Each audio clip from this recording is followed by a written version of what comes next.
तो कोई और दूसरा आ सकता है सरकार में। और ये अच्छा भी है, देखो हिंदुओं को बार बार टारगेट किया जाता था, उनके धर्मों को, उनके भगवानों को बार बार अपमानित किया जाता है, और वो बेचारा इतना सहनशील बन के बैठा है, सुनता रहता है। पर अब वो जागृत हुआ है और अपने धर्म के प्रति वोट दे रहा है। ये वोट धर्म को जा रहे हैं। अगर कोई सोच रहा है बीजेपी जीत रही है तो बीजेपी धर्म पे जीत रही है, कोई अपने कार्य पे नहीं जीत रही कि वो अच्छे काम किए हैं। और ये धर्म युद्ध है और ये चलता रहेगा जब तक विपक्ष को ये समझ नहीं आया कि धर्म युद्ध उनकी वजह से हो रहा है। उनको आना बताना पड़ेगा पब्लिक को, हम ये करना चाहते हैं। ये फ्री बीज बांटने से कुछ नहीं मिलेगा। अब बीजेपी भी फ्री बीज बांटने लगी है धर्म युद्ध के साथ साथ, तो अब जीत कह सकते हैं। एक तरफ फ्री बीज बीजेपी खुद बांट रही है और विपक्ष उस फ्री बीज का जो इस्तेमाल करता था आप बीजेपी करने लगी है उसको। तो ये युद्ध है, ये तो मैंने कहा है, इस धर्म युद्ध है, इसमें जीत बीजेपी की हमेशा रहेगी। ये विपक्ष की सोच गलत है। ये चुनाव कोई रोजगार, शिक्षा इस पे नहीं हो रहे, स्वास्थ्य पे नहीं हो रहे, ये चुनाव इस पे भी नहीं हो रहे कि लोगों का दम घुट रहा है पोल्यूशन में, इसके लिए भी नहीं हो रहे। और मेरी विनती है समस्त लोगों से, एक बार बीजेपी को पूर्ण सत्ता, मतलब मैं कह रहा हूँ जितनी सीटें सारी दे दो, सबको खत्म कर दो। समझो राजतंत्र की स्थापना एक बीजेपी के हाथ में एक बार दो। देखते हैं कि इस धर्म युद्ध में बीजेपी क्या करती है।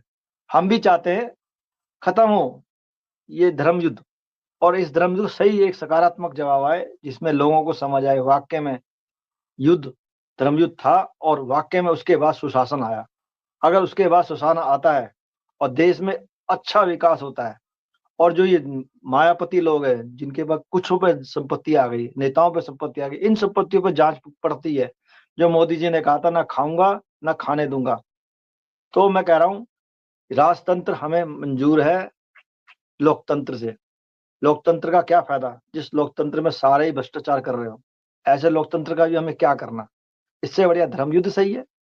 कम से कम इस धर्म युद्ध में कुछ तो निकल के आएगा। 5 पांडव थे, आज 5 बीजेपी के शीर्ष नेतृत्व के लोग हैं, सबको पता है, मैं नाम नहीं लूंगा पब्लिकली। 5 पांडवों ने युद्ध का उद्घोष किया था, सेना उनके पास भी थी। 100 कौरव थे, उनके पास भी सेना थी। कौरवों के पास सेना ज्यादा थी और फिर भी वो हार गए।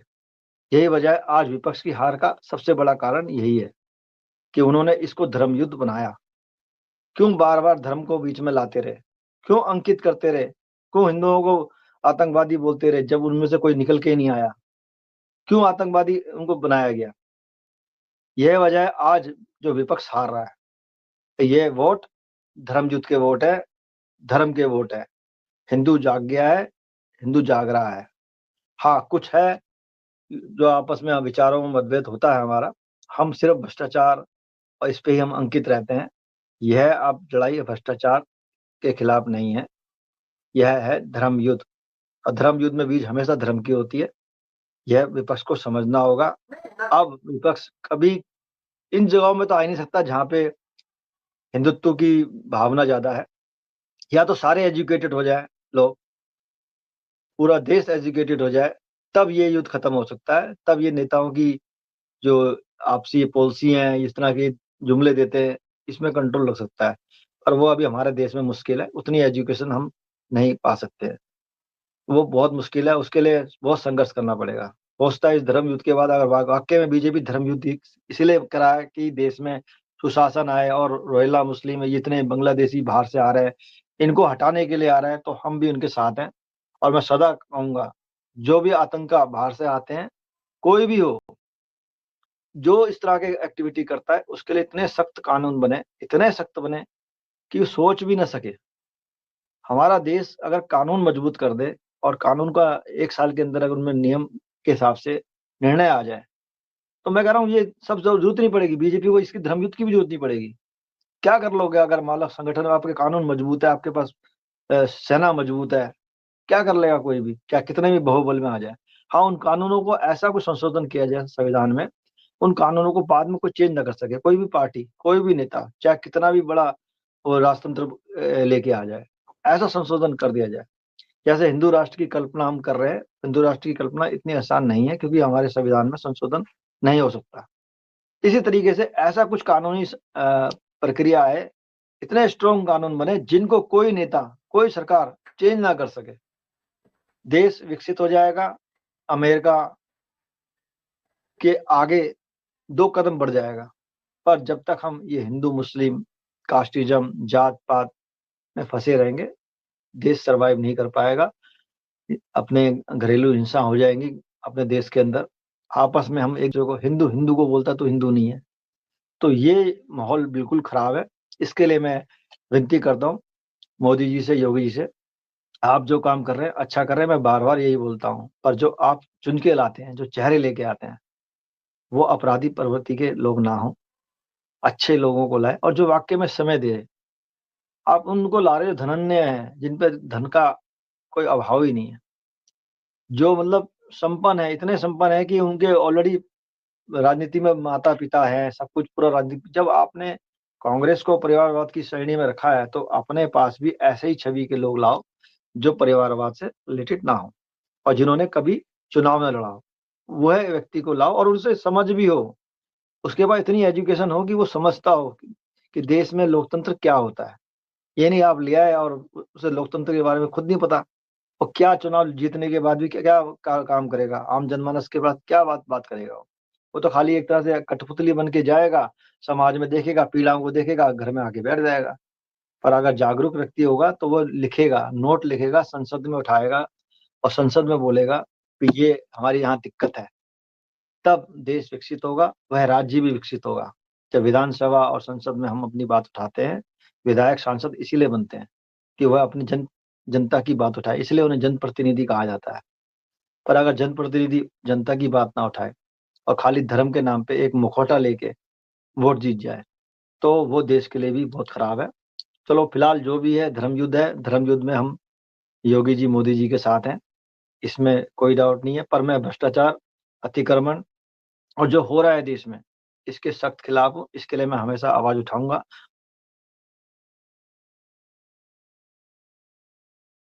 जो भी उस सत्ता में होगा उस समय उसके लिए आवाज उठाता रहूंगा।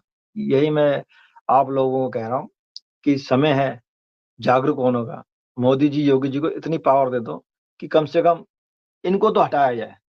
जो बाहर से आक्रांता यहाँ आ रखे हैं, करोड़ों की संख्या में हमारा जो अन्न मिलता है, ये फ्री के जो अन्न मिल रहा है, ये भी वही खाते हैं। सही माने में हिंदुओं के पास ये भी कम से कम संख्या में जाता है। रोजगार भी हिंदुओं को नहीं मिल पाता, सारा रोजगार इन्होंने छीन लिया है। तकरीबन छोटे मोटे सारे काम यही कर रहे हैं और सारी जगह अतिक्रमण होता जा रहा है, सड़कों में अतिक्रमण होता जा रहा है, रेहड़ी पटरियों के द्वारा अतिक्रमण होता जा रहा है, तुम्हारा साप्ताहिक बाजार में अतिक्रमण होता जा रहा है। अगर उनकी छानबीन की जाए तो आधे से ज्यादा तो यही लोग निकलते हैं। तो हम लोग क्या चाहते हैं, देश को क्या बनाना चाहते हैं? भारत आतंकवाद को यहाँ लाया जाए ताकि वो हमारे देश के विरुद्ध षड्यंत्र कर सके, हमारी सेना के लिए खतरनाक हो। सेना तो बॉर्डर में लड़ देगी, तो सेना के पीछे खड़े हैं ये आतंकी विचार के लोग, क्या ये सेना को पीछे से वार नहीं करेंगे? जब युद्ध होगा सबसे पहले यही वार सेना पे करेंगे पीछे से। गृह युद्ध भी यही करते हैं और पीछे से सेना में युद्ध यही करते हैं। तो हमारी सेना मजबूत हो, हमारे यहाँ के जो नागरिक हैं वो मजबूत हो। बस जो ये एसआईआर की प्रक्रिया योगी जी मोदी जी लेके आए हैं, इसको थोड़ा और सुंदर डाटा के थ्रू इसे लिया जाए, मैनुअली इसको ना किया, क्योंकि मैनुअली में गलती होती है। और ज्यादातर मैंने देखा है अभी तक जितने भी वोटर आईडी कार्ड ये तुमने बनाए, तकरीबन या तो नाम गलत होते हैं, फादर नाम गलत होता है, तो गलतियों का मैनुअली में ज्यादा दिक्कतें आती हैं। आजकल आईटी का जमाना है, डाटा सेंटर है, आधार कार्ड आपके पास पड़े हैं, उनकी छानबीन करा जाए, उसी के अंदर सिलेक्ट किया जाए कि ये यहाँ का नागरिक है या नहीं है, उसी में सिलेक्टेड हो जाए भाई ये नागरिक नहीं है। जो ऐसी कुछ प्रक्रिया लाई जाए, बहुत विद्वान लोग हैं हमारे देश में, अच्छे अच्छे बच्चे हैं, आईटी के बच्चे, उनको संगठित किया जाए, एक उनसे स्टार्टअप बनाया जाए और इस पे कार्य किया जाए। और आधार को बेस बना के आधार से ही सारा सकनी हो जाए कि कौन इंडिया का है और कौन बाहर का है, और उनको बाहर का रास्ता दिखाया जाए। उसमें हम साथ हैं और ये बहुत अच्छा कार्य है, ये होना भी चाहिए। इससे क्या होता है कि देश समृद्ध होता है, जो देश की इनकम देश पे लगती है। नहीं तो बाहर के लोग हमारी इनकम को खा के चले जाते हैं, हमें क्या मिलता है? हमारे बच्चों को तो कुछ नहीं मिलता। सही मायने में मिडिल क्लास और हम लोग, आज तक हमने सरकार से कोई बेनिफिट नहीं लिया, ना हम लेना चाहते हैं कि हमें सरकार कुछ पैसे दे या कुछ दे, हमें बेनिफिट दे। कोई हमें बेनिफिट नहीं चाहिए। देश को सशक्त करो, शिक्षा दो, रोजगार दो और आतंकों को भगाओ यहाँ से। जितने भी ये आतंक आतंकवादी गतिविधि करते हैं। मैं कह रहा हूँ चाहे वो हिंदू हो चाहे वो मुसलमान हो, जो भी इस तरह के संगठन बनाता है, झुंड बना के अटैक करता है किसी पे भी, समाज में कहीं भी, तुरंत उन पे कार्रवाई हो, उन्हें उठा के जेल में भर दिया जाए। और इनके लिए ऐसी जेल बनाई जाए कि अलग दिखे कि हाँ भाई, ये जितने इस टाइप के लोग हैं जो मारपीट करते हैं, इस तरह की हरकतें करते हैं, समाज में जान से मारने का कार्य करते हैं और इस तरह से संगठित होकर सरकार को घेरने का कार्य करते हैं, इनको अंदर किया जाए और इनके लिए स्पेशल जेल बना दी जाए, ताकि उस जगह जाने में हर कोई घबराए और उनके जो जमीन जायदाद प्रॉपर्टी सब छीन लिया जाए, क्योंकि ऐसे लोगों को बिल्कुल छूट नहीं देनी चाहिए। जब ये देश में होगा, देश समृद्ध हो जाएगा और हमें फिर ये धर्म युद्ध की आवश्यकता नहीं पड़ेगी। फिर धर्म युद्ध की जरूरत क्या, जब हमारे पे कानून अच्छे हो जाएंगे। मैं कह रहा हूँ, अगर आपके कानून मजबूत होते, ये अंग्रेजों के कानून खत्म हो गए होते, क्या जरूरत है हमें ब्रिटिश जमाने के कानून लेके चलने की।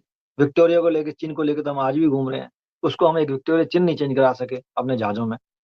तो हम अंग्रेजों की सिखाई हुई पद्धति में आज क्यों खड़े हैं? अंग्रेजों ने भी यही किया था, हिंदू मुसलमान बांट आपस में बंटवा दिया और 100 साल राज किया। तो क्या बीजेपी भी अब यही चाहेगी कि इस तरह से राज करे, हम हिंदू मुस्लिम में बट जाएं?